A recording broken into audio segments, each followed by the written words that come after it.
যেরকম তারা কোথাও মেজর সেজে চাকরি দেয়, কোথাও কর্নেল সেজে চাকরি দেয়, আর তারা আনসারে চাকরি দেয়, এনএসআইতে চাকরি দেয়। এছাড়াও বিভিন্ন প্রতিষ্ঠানের যেগুলো খুচরো চাকরি, যেরকম স্কুলের পিয়ন, দপ্তরি, এরকম কিছু চাকরি আছে না যেগুলো পকেট টাইপের চাকরি, এই চাকরিগুলো তারা দেওয়ার প্রতারণা করে মানুষের সাথে এবং টাকা নিয়ে নেয়।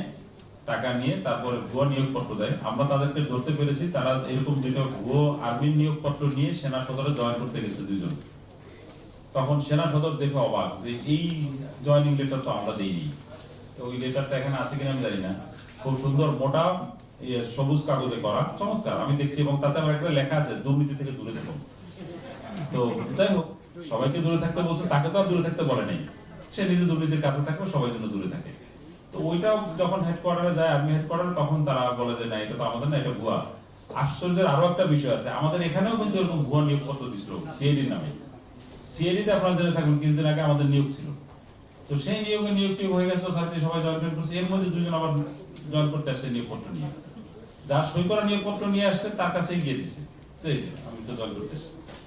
তো জেসমিন আমাদের এসএস অ্যাডমিন, সে তো দেখে অবাক, তার নাম লেখা, সবকিছু একদম অফিসের চিঠি যেরকম সেরকমই।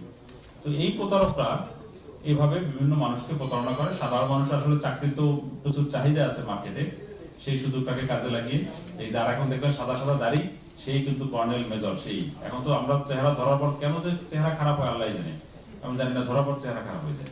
এখন কিন্তু তার সেই গ্লামারটা নাই চেহারায়, এরা কিন্তু কঠিন গ্লামার ছিল। সে নিজেকে মেজর কর্নেল পরিচয় দেয়, গাড়িতে থাকে, আর তার সাথে তাকে সহযোগিতা করে মোস্তফা। মোস্তফা আবার বিভিন্ন সময় বিভিন্ন রূপ ধরে।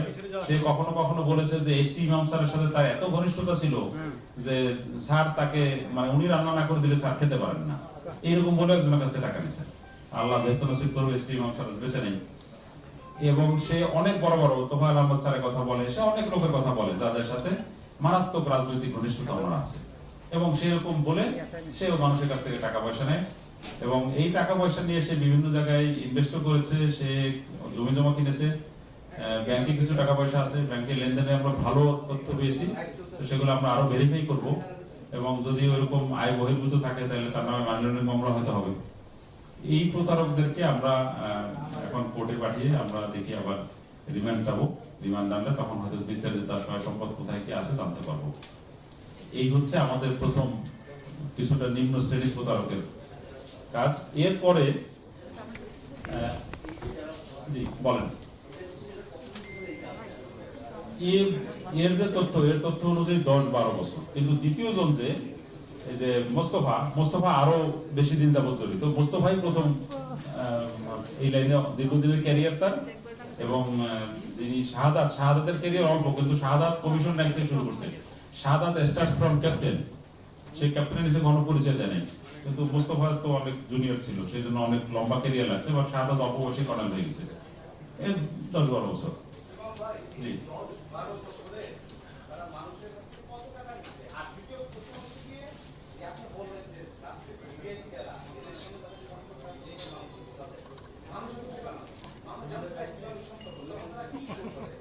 ওই যে ভুয়া টেলিফোন করে, বলে স্যারকে ফোন করতেছি, বলে ওই কথা বলতে স্যার একটু আসি, স্যার যদি এরকম ভাবে যদি কথাবার্তা বলে, ওইভাবে দেখায় না যে সে স্যারের সামনে নিয়ে যায়, এরকম করে না কখনো। সামনে ছবি তো দেখ, ছবি তো বানান মুহূর্তের বিষয়। এখন মনে করেন যারা একটু ভালো অবস্থান আছে তাদের সাথে কার ছবি নেই? ওই যে পাপিয়াই তো সম্ভবত ধরা পড়ার পরে ছবির মূল্য চলে গেছে, এখন সবার সাথে সবার ছবি আছে, দেখলে কি কিছু মনেও করে না। অতএব সাথে সাথে সবার ছবি থাকা খুব স্বাভাবিক। ছবি দেখেন ছবি ফেসবুকে দিয়ে রাখছে, বিনোদা দিয়ে রাখছে, দেখেন, এবং ফোন করে, কিন্তু কখনো সামনে নিয়ে যায় না, ফোন করে।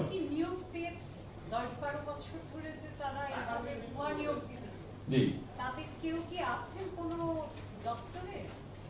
নিয়োগ তো পাওয়া সম্ভবই না, ভুয়া নিয়োগ তো পাবে না, দপ্তরে যাওয়ার পরে তো শেষ। এরা না, এরা কোনো অ্যারেস্ট নেই।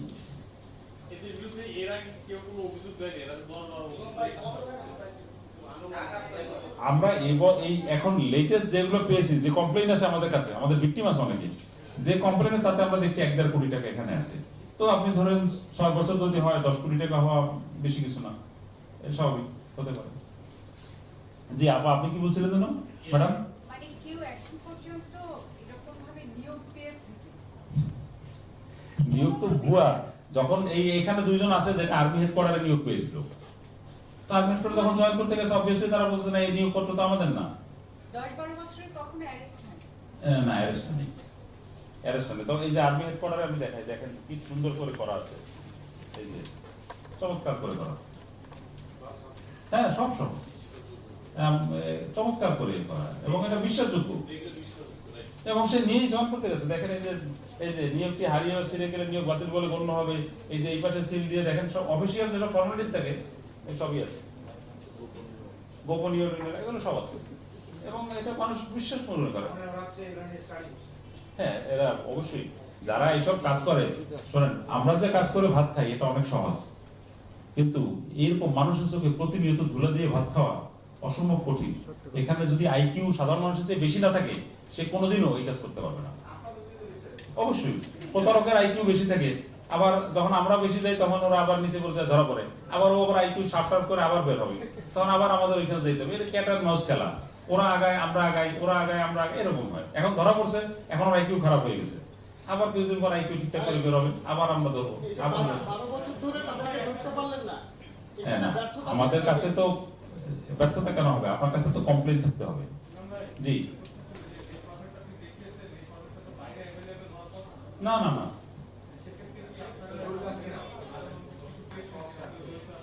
এখন পর্যন্ত জি হ্যাঁ হতে পারে না। এখন পর্যন্ত যে স্টেজে আছি, এখন পর্যন্ত আমরা বলতে পারবো না যে আরো কেউ জড়িত আছে কিনা বা কোথাকার কেউ আছে কিনা। হয়তো ওদেরকে রিমান্ড আনবো, রিমান্ড আনলে তখন হয়তো জানা যাবে।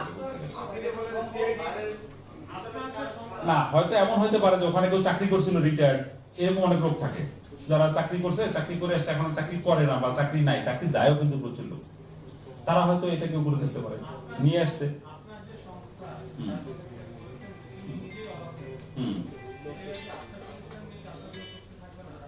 অবশ্যই থাকবো না কেন, থাকবে। আমাদেরটাও আমরা অলরেডি একটা তদন্ত করে আমরা দেখছি যে কি হয়েছে, কোথেকে তারা পেয়েছে। তবে এখন সুবিধা কি জানেন, এখন অনেক ভালো ভালো স্ক্যানার পাওয়া যায়, যে টাকা স্ক্যান করে টাকা নকল করে, যেটা সেই ভালো ভালো স্ক্যানার পাওয়ার কারণে অনেক কাজ সহজ হয়ে গেছে, টেকনোলজির কারণে অনেক কাজ সহজ হয়ে গেছে, অনেক কিছু। ধন্যবাদ। আমরা পরেরটা যাই। এরপরে আমাদের আছে ই কমার্সের দুইটি প্রতিষ্ঠান। এই দুটি প্রতিষ্ঠানের মালিক মূলত একজনই, একটি হচ্ছে থলে.com আর একটা হচ্ছে উইকম.com। এই দুটি প্রতিষ্ঠানের প্রচুর গ্রাহক আছেন, যে গ্রাহকরা দীর্ঘদিন যাবত তাদের কাছ থেকে পণ্য কিনেছেন, টাকাও দিয়েছেন, কিন্তু পণ্য সরবরাহ পান নাই, টাকাও ফেরত পাওয়া যায়নি। তো কালকে আমরা ওদের অফিসে যখন সবাই গেছে, তখন আমরা ওখানে গেলাম। ওখানে যাওয়ার পরে দেখা গেল প্রচুর গ্রাহক ওখানে এখনো টাকার আশায় অপেক্ষা করে আছে। তো ওই প্রতিষ্ঠানের আমাদের কাছে সিইও আছেন এবং তার কিছু স্টাফ আছে, কর্মচারী যারা এই ডিস্ট্রিবিউশনের কাজে জড়িত। এরকম 5 জনকে আমরা গ্রেফতার করে নিয়ে এসেছি, এবং 6 জনকে, সিইও সহ 6 জন। এবং এখানে প্রচুর ভিকটিম আছেন যারা এই প্রতারিত হয়েছেন, টাকা দিয়েছেন কিন্তু মালও পান নাই, টাকাও ফেরত পান নাই। তবে এখনো অনেকে আশায় আছেন যে টাকা পেতে পারেন, টাকা পাওয়া যাবে এরকম আশায়। তো প্রচুর ভিকটিম, কিন্তু আমরা বেছে বেছে অল্প কিছু কাছ থেকে হয়তো 1-2 জন যারা মামলা দিবেন তাদের কাছ থেকে মামলা হবে, মামলা হলে তাদের বিরুদ্ধে ব্যবস্থা হবে। আমরা আশা করছি যে এইসবের মাধ্যমে হয়তো যারা এরকম প্রতারণার মাধ্যমে এই অনলাইন ব্যবসা খুলেছিল তাদের অন্তত বোধোদয় হবে এবং পরিসমাপ্তি ঘটবে এই প্রতারণার। আসলে অনলাইন ব্যবসা একটি চমৎকার প্ল্যাটফর্ম। এই প্ল্যাটফর্ম সারা পৃথিবীতে কাজ করছে। অনেক আছে আপনারা জানেনই, অনেক তো আন্তর্জাতিকও আছে যেগুলো সারা পৃথিবীতে বেচা কিনা হয়, সারা পৃথিবীতে, যেরকম আলিবাবা আছে, তারপরে আমাদের এখানে অ্যামাজন, সারা পৃথিবীতে অ্যামাজন আছে। এবং এই প্রতিষ্ঠানগুলো যেরকম ভালো কাজ করছে, আমাদের দেশে অনেক ই কমার্স প্ল্যাটফর্ম আছে যেগুলো খুব ভালো কাজ করছে। কিন্তু আনফরচুনেটলি এই সুযোগ নিয়ে কিছু কিছু প্রতিষ্ঠান আমাদের দেশের সাধারণ মানুষের সরলতার সুযোগ নিয়ে তাদেরকে পথে বসিয়ে দিয়েছে। এবং যদিও তারা অনেক সময় বলে বেড়ায় যে তাদের এত লোভ, মানুষের লোভের কারণে এটা হয়েছে, এটা তো কোনো কথা না। এদেশে মানুষ সরল, সহজ, এই সুবিধাটা তারা কাজে লাগিয়ে অনেক লোকের কাছ থেকে টাকা পয়সা হাতিয়ে নিয়েছে। এবং থলে.com এর কালকেও দেখলাম যে বিজ্ঞাপনে দেওয়া আছে এখনো 50% ডিসকাউন্ট আছে। আপনি চিন্তা করতে পারেন 50% ডিসকাউন্ট কি পসিবল? অসম্ভব।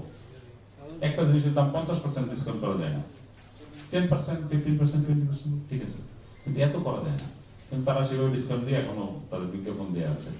তো এই যারা এরকম যারা প্রতারণা করেছে, মানুষের টাকা পয়সাকে সরলতার সুযোগ নিয়ে যারা হাতিয়ে নিয়েছে, তাদের বিরুদ্ধে আমরা মামলা করছি এবং আমরা তাদেরকেও দেখি, আমরা রিমান্ড আনবো কোথায় কি আছে, আর তারা আরো কারোর সাথে কিরকম লেনদেন করেছে, কত গ্রাহক প্রতারিত হয়েছেন, কত টাকা তারা মোট অ্যাকাউন্টে হ্যান্ডেল করেছেন, এই তথ্যগুলো আমরা হয়তো আরো পরে জানতে পারবো। আচ্ছা, আমার একটা প্রশ্ন ছিল। জি, বলুন। এখানে যাদেরকে অ্যারেস্ট করা হয়েছে তারা তো সবাই দেখতে পাচ্ছি প্রতিষ্ঠানে চাকরি করে। একজন আছেন সিইও। আছেন মালিক। জি, সিইও আছেন। এখন তো যিনি মূল মালিক তিনি হচ্ছেন ওই যে ছেলে, সেও আসামি হবে এই মামলায়, তাকে এখনো পাওয়া যায় না যে ভদ্রলোক। আচ্ছা, তার যারা চাকরি করছে তাদেরকে অ্যারেস্ট করাটা কি কারণ? তারা এই প্রতারণায় তো সহযোগী থাকে। একজন হয়তো যিনি মনে করেন, বেশিরভাগ ক্ষেত্রেই তো মালিক থাকেন না, মালিক বিদেশে থাকেন, মালিক অন্য কোথাও থাকেন, তার অন্য ব্যবসা আছে, কিন্তু প্রতারণায় সহযোগিতা করছে তো এইসব লোকরাই। তাদের দায় দায়িত্ব তারা এড়াতে পারেন না। এই মালিক কে? সাকিব নামে এক ভদ্রলোক। কোনটা, থলে না উইকম? দুটো একজনেরই দুইটা, হলেও যার এই যে উই ক্ষমতায়। এই সাকিব কোথায়, দেশে না বিদেশে? উনি, আমরা মনে করছি যে এখন পর্যন্ত দেশেই হয়তো আছেন।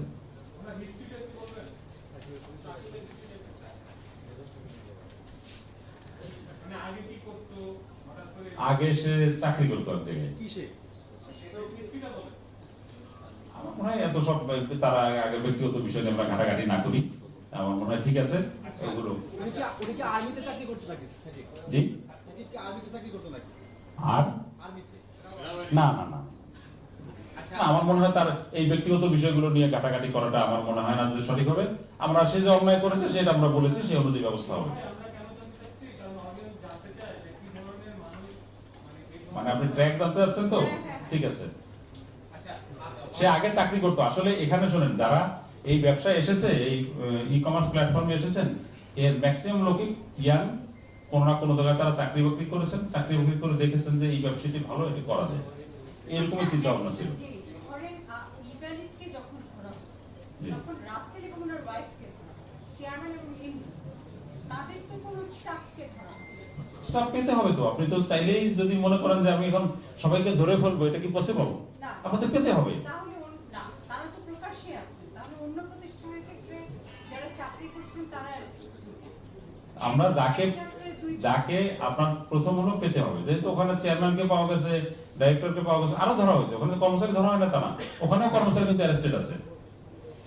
আছে উইথ দি টাইম আসলে কার কি লায়াবিলিটি সেটা দেখতে হয়। জি জি জি।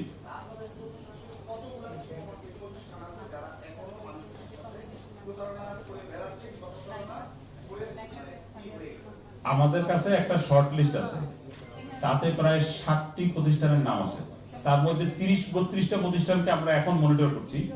আমাদের মনিটরিং এর বাইরেও 20-25টা প্রতিষ্ঠান আছে। একটা বিষয় যে ই কমার্সে এর আগে যারা ছিলেন মিডিয়ার, শবনম ফারিয়ার, তাহসান, তাদেরকে অ্যারেস্ট করা হয়নি, কিন্তু আরজনীকে অ্যারেস্ট করা, তাহলে তারা কি বাইরে থাকবে? তাহসান বা তারা? বুঝলাম না। তাহসানকে অ্যারেস্ট করা হয়েছে কিকম.com এ প্রতারণার নামে, কিন্তু আরজনীকে, কিন্তু তাহসান, শবনম ফারিয়ার, ও তাহসানকে তো নীরবকে অ্যারেস্ট করা হয়েছে। তাহসান, শবনম ফারিয়ার, তারাও একই কাজ করছে, তারা কি গ্রেপ্তারের বাইরে থাকবে? আমি এই যে যাদের নাম বললেন তারা অ্যাভেলেবল আছে কিনা, এটা অন্য একটা প্রতিষ্ঠান আছে আমাদের, সিপিসি নামে একটা প্রতিষ্ঠান আছে, তারা এটা দেখছেন। আমার মনে হয় তারা হয়তো বলতে পারবে আরো বিস্তারিত, কিন্তু মোস্ট অফ দি টাইম যদি অ্যাভেলেবল থাকে, তাদেরকে পাওয়া যায়, আর তাদের যদি আপনি আমরা কি বলি রেসপন্সিবিলিটি থাকে বা ক্রিমিনাল লায়াবিলিটিস থাকে, অবশ্যই ধরা হয়। এক্ষেত্রে বাদ দেওয়ার কোনো সুযোগ নাই বা বাদ দেওয়া হয় না কাউকে। জি বলুন। সামাজিক যোগাযোগ মাধ্যমে আলিশা মাস নির্দিষ্ট অভিযোগ পাওয়া যাবে। জি। আলিশা মাস নিয়ে আপনাদের কাছে স্পেসিফিক ভাবে কোনো অভিযোগ আছে?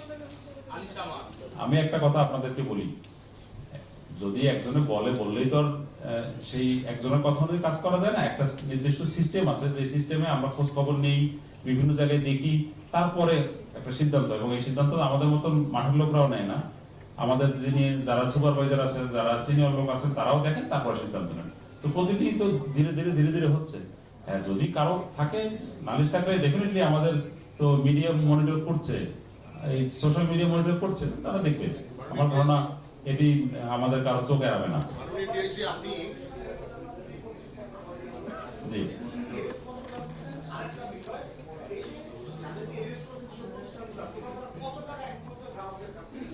এইটা আমাদের যোগ বিয়োগ করেই বলতে হবে, আনুমানিক আন্দাজে বলা ঠিক হবে? টাকা পয়সার বিষয়ে জি,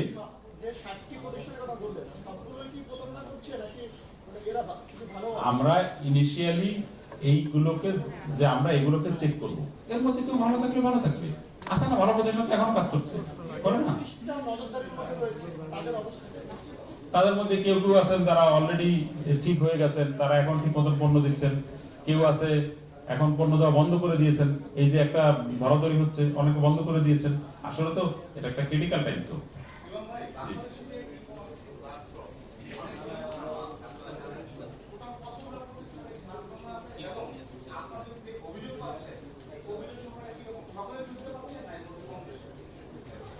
এখানে প্রতিষ্ঠান আছে প্রায় 700-800, যারা একদম সব মিলিয়ে 700-800 প্রতিষ্ঠান আছে।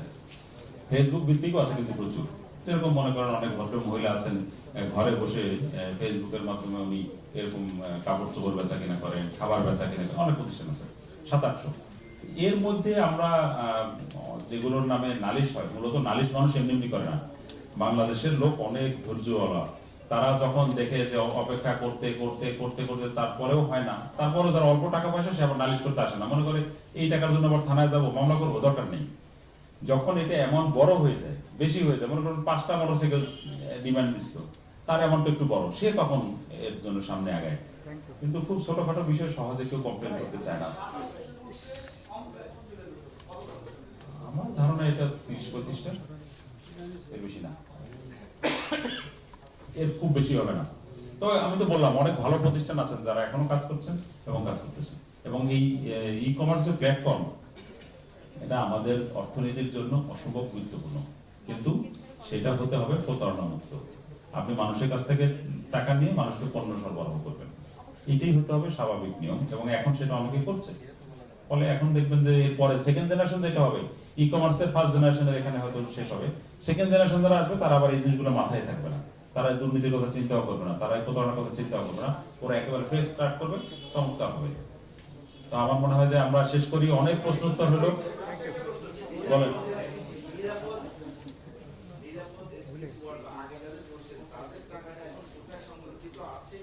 তাদের টাকা তাদের অ্যাকাউন্টে ফ্রিজ করে রাখা আছে, এবং বাংলাদেশ ব্যাংকের নির্দেশে ফ্রিজ করে রাখা হয়েছে। এটা পরে আদালত যে সিদ্ধান্ত দিবে, এটা আদালতের বিষয়। এই মামলা যখন কোর্টে গড়াবে, তখন কোর্ট ডিসিশন দিবে। সেটা তো আসলে আমাদের কিছু না, এটা আদালত সিদ্ধান্ত দিবে।